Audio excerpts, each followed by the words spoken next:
विंध्य कल्पना में आपका स्वागत है। मित्रों, हमने श्लोक 5, 6, 7 से समझा कि दुर्योधन युद्ध से पहले पांडव सेना और अपनी सेना की तुलना में लगा हुआ है। कुशल राजनीतिज्ञ दुर्योधन द्रोणाचार्य से मंत्रणा करते हुए कहता है कि अपनी सेना में भी वीरों की बहुत अधिक संख्या है। अब हम 8वें श्लोक पर चलते हैं। भवान् भीष्मश्च कर्णश्च कृपश्च समितिञ्जयः अश्वत्थामा विकर्णश्च सोमदत्तिस्तथैव च।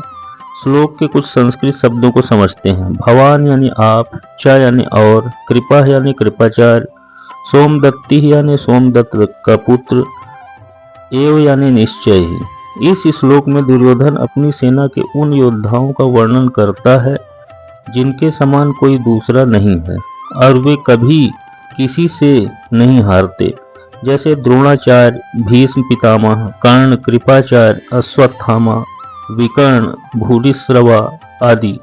जिसमें गुरु द्रोण, भीष्म पितामह, जिनसे इंद्रादि देवता भी युद्ध करने से डरते हैं, विकर्ण दुर्योधन का भाई है तथा भूरिश्रवा सोमदत्त का पुत्र है, कर्ण अर्जुन का भाई है जिसका जन्म कुंती के पांडु के विवाह के पूर्व हुआ था, और कृपाचार्य द्रोणाचार्य आपस में संबंधित हैं। कृपाचार्य की जुड़वा बहन का विवाह द्रोणाचार्य से हुआ था।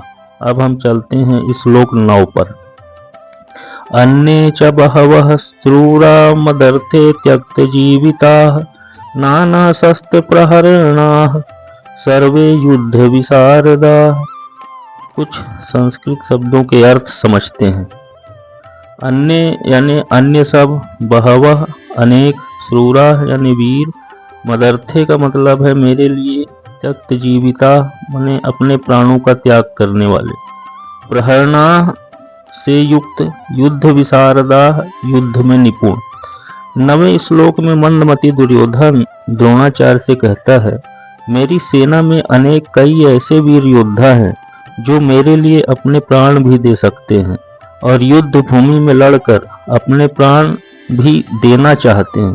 वे सभी योद्धा हथियारों, शस्त्रों से भरे हुए हैं और युद्ध लड़ने में कुशल हैं। अनेक वीर योद्धा से दुर्योधन का तात्पर्य है जयद्रथ, कृतवर्मा, शल्य आदि।